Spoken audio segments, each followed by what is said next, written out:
Hello, today I'm gonna read When You Trap a Tiger by Tay Keller, New York Times best-selling author. Chapter 4. Harmony throws the front door open with a bang and squeals. Hello, my girls. My girls home to see me. Her voice travels all the way up to our bedroom, and I run down to see her. My feet pounding against the noisy old stairs. Harmony is thinner than the last time I saw her. Her colorful silk tunic and white pants hang looser than usual. Her jewel pendant rests in the U-shaped dip between her collarbones, deeper than before. But she's still as glamorous as always, with her lips bright red, her hair permed and dyed blackest black. In her arms, she carries 4 big grocery bags, filled to the brim with food. Mom's already at the door, dressed in Harmony's pajamas and greeting her with questions. Why weren't you here? Why didn't you answer your phone? Remember when I told you we'd be here at 6? We had to stand outside. And why'd you get so much food? That's too much food. Harmony just laughs. Oh, my daughter is so nosy, she says before placing her grocery bags and her knock-off Louis Vuitton purse in Mom's hands, as if Mom were a butler. Mom frowns, but before she can protest, Harmony sees me and opens her arms for a hug. Lily Bean, she says. Her whole face lights up, and I didn't even know someone could be so happy about anything. I run down the hallway and slide into her arms, soaking up her love. Careful. Mom sets Harmony's bag on the kitchen table and crosses her arms. Don't knock your Harmony over. Harmony wraps herself tight around me and scolds Mom over my head. Hush, young lady. At least Lily is loving me. Mom sighs. I do love you. That's why we're here. Harmony ignores this. She places her hands on my shoulders and leans back so she can look at me, grinning when she noticed her nightgown. Oh, look at you. You're little mini me. So pretty, so shiny. I laugh. Shiny? Sam's the one who took the squinned nightgown, not me. Like the sun, Harmony says, winking. Harmony is the only person in the world that my invisibility never works on. She always sees me straight to my heart. Harmony, I say, pulse hiccuping as I think of the tiger. I have to tell you something. But Sam appears, padding quietly down the creaky stairs and hovering in the kitchen doorway. And my mom, Harmony says, walking over. Oh, and my moon, Harmony says, walking over to hug Sam. Sam stiffens as Harmony wraps her up, but she relaxes after a moment, leaning into Harmony, breathing in. Nobody can resist Harmony. She's like gravity. Harmony pulls back and strokes Sam's right cheek. So pretty your hair. No, Mom says, please don't encourage her. It's unnatural. Sam glares at Mom, and Harmony twirls the streak in her fingers. It run in our family. I have this when I little, too, she says, winking at Sam and me. Mom's voice is tight. A bleached streak is not a genetic trait. Harmony doesn't even look at her. And so fashion. Sam looked like a rock star. Sam grins. Mom takes a very deep breath. Mom hates the white streak, but Sam refuses to do anything about it. She claims it's not her fault, that her hair just naturally grows that color. It's the whole thing. Harmony turns back to Mom and frowns. Why the girl's hair so wet? Mom clears her throat as she puts away Harmony's groceries. Like I was saying, they were wet because we had to stand outside in the rain. It would have been nice for you to, be here when you said you would. I had to use the old window pane trick and climb inside in front of my daughters, always through the window. Harmony looks at Sam and me and clicks her tongue. She go out, she go in. Even the attic window she climbed out, your mother was a very sneaky child. So much trouble. Mom sputters, and Sam and I exchange a glance. I don't know how Mom could climb out the attic window.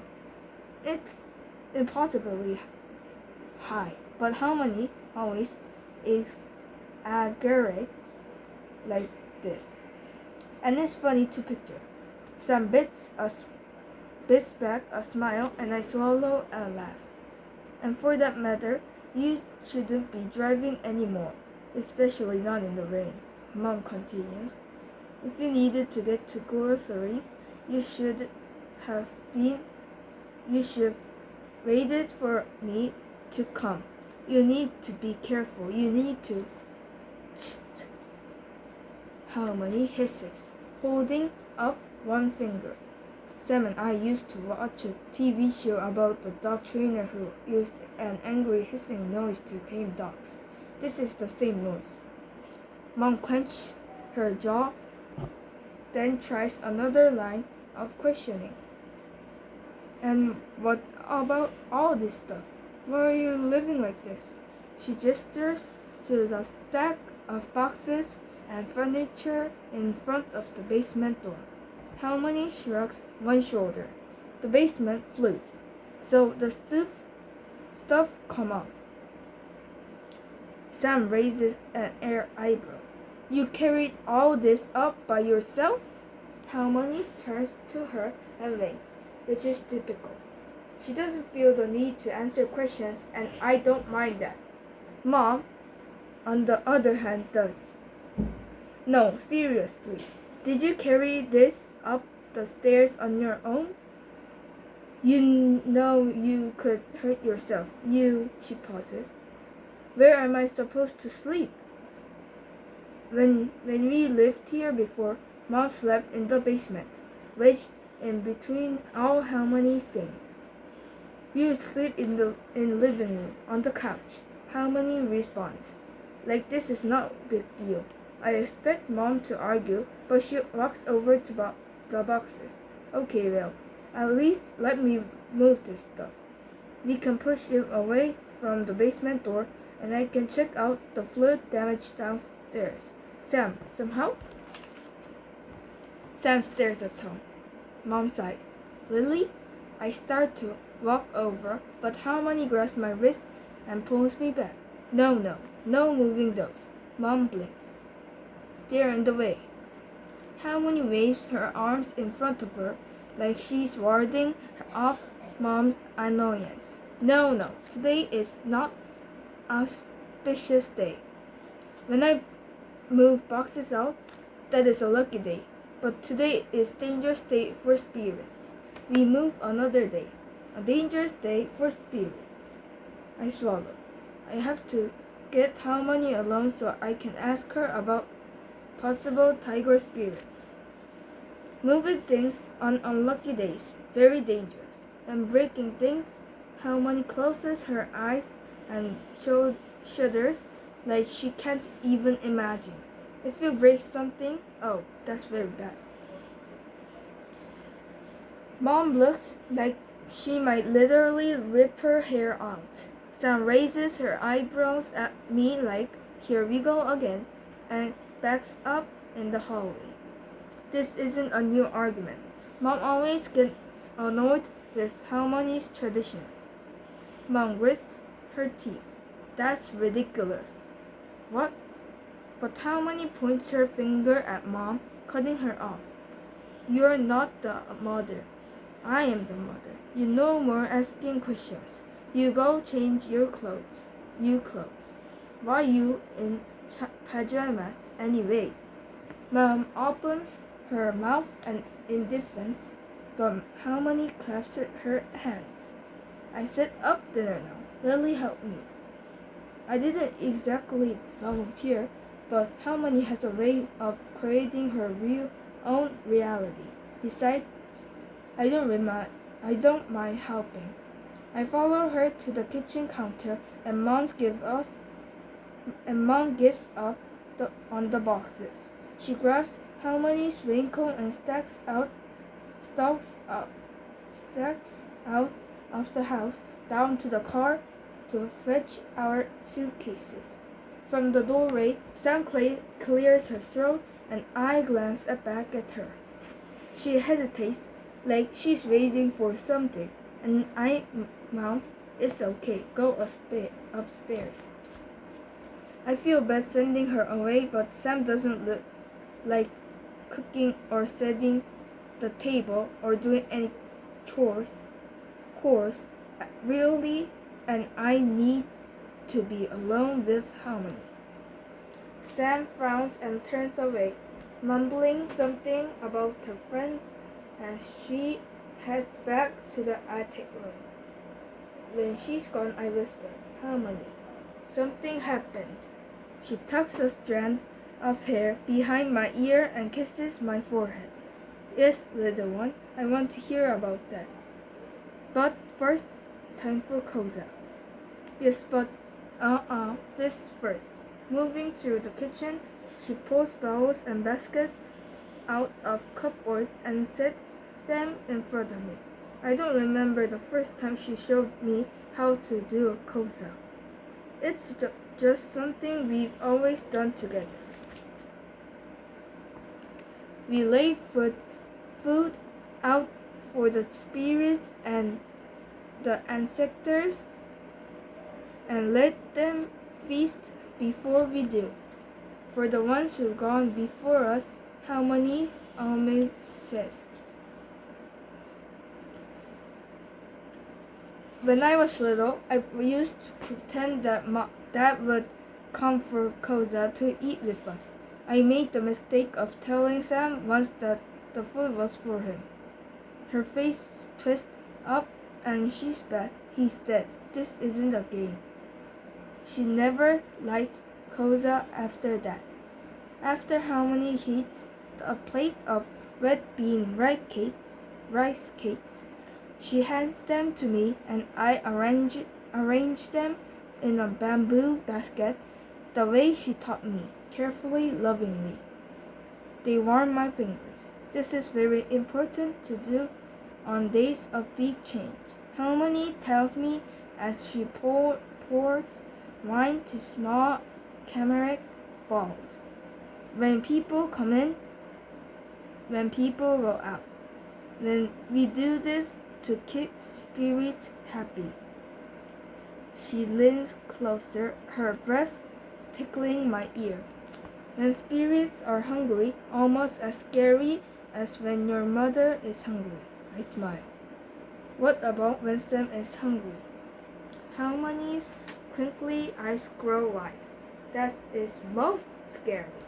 I laugh at Sam's expense, feeling a little guilty. Then I lay dried squid and anchovies on a small plate while Harmony prepares the meal and I listen to the melodies of Koza. Harmony hums a song I don't know, probably a Korean lullaby, and the house seems to sing along with her. The cabinets whisper as she opens and closes them, and the water whistles as she washes vegetables. The thing about Kosa, about all of Harmony's beliefs and rituals is that I've always taken them for granted. That makes sense to Harmony, so that's good enough for me. Her magic never needed an explanation, but now, with the tiger, understanding it all feels important. I saw something in the road, I tell her. What do you see? She asks as she chops a cucumber. I swallow. I think I might have seen one of the hungry spirits. She sets down the knife and turns to me. Her eyes are intense. What you saying, Lily? What you see? Suddenly I'm nervous. I don't know. I guess it might have been a dream. Harmony leans closer. Dreams very importantly. What do you see? Mom would tell me not to encourage Harmony. Sam would tell me I'm being weird. But with Harmony, I'm safe from judgment. A tiger. She hisses through her teeth. What the tiger doing? I know she's not upset with me, but she's still upset, and I can't help feeling like I have said the wrong thing. It just stood there, then disappeared. A full force knock-out wave of panic hits me, and I whisper, "Am I going crazy?" Harmony wraps her fingers around her pendant and leans down so her face is close to mine, so I can smell her milk breath. Lily, crazy is crazy, not a good word, not a thinking word. You seeing truth because you are a special one, and that not make you crazy, okay? I nod, unsure what to think. The tiger felt real, but it couldn't be. And what do you do with things that feel real, but aren't quite? You, Mom, doesn't believe in any of this. Her world is small, but the world is bigger than what we see. Harmony presses a palm against my cheek. Now be safe. Now be safe and stay away from tigers. Tigers very bad. I know. I'll stay away. Tigers eat people and stuff. It was just law. She shakes her head. No trusting them, okay? They tricky, but you don't listen to their lies. You remember that. Yeah, I remember your stories. Yes, stories. But maybe she steps back and tilts her head, like she's trying to make a decision. Something about her tone sounds off, not like the Harmony I know. Maybe there are more stories than I tell you. I push away the plates and cutting board in front of me and hoist myself onto the kitchen counter so I'm sitting in front of her, ready to listen. I can't remember the last time she told us a new story. Like what? The tiger's looking for me, she says, running her hand down my arm, lost in thoughts. I steal something that belonged to them long, long ago, when I little like you, and now they want it back. Wait, this story is about you? This one real. Tiger's real. I lean back. She's never told a story about herself before, and stealing from tigers don't make sense. Yesterday, I might not have believed her words. I might have thought she was just making this up because of course it can't be real. Just like a disappearing tiger can't be real. And yet, I stuck on one of my braids. What did you steal? If this story is real, maybe the tiger is too. And maybe this is why it appeared. But what could be so important that tigers would chase it across the world? And what would it feel like to steal from tigers, to do something so powerful and so dangerous. She frowns. Not important, little one. Not safe to ask too many questions. But the door bangs open again and Mom hops and pops back inside, dunking 2 suitcases on the floor. No, but. How many at me? We don't talk about that. Mom pushes her glasses up on her nose and catches her breath. Talk about what? Harmony gives me eyes, and I don't say anything. Mom blinks. Do either of you want to tell me? Harmony says, voice too sweet and innocent. No, I pass. Mom tilts her head. You pass? On what? Telling me? Harmony smiles and nods. Pass. Mom looks back and forth between us, and I shrug like I know nothing. Mom seems like she wants to ask more, but she just sighs. Okay, well, I'll go get more of our stuff. Lily, no sitting on the kitchen counter, she says before heading back down the stairs. I slide off the counter, but as Mom's gone, I turn back to Harmony. What did you take, and why? And what happened? Harmony hands me a stack of plates. Enough of that. You set table now. Kosa, hum, keep you safe. Make tigers stay away. She turns away from me to finish chopping vegetables. Normally, when we set off Kosa, she'll sneak me a bite to eat early, winking and whispering, eat fast so the spirits don't see it. But tonight, the mood is different. She doesn't offer, and I don't ask. I do what I'm told and set the table, thinking of tigers and thieves and Harmony's stories.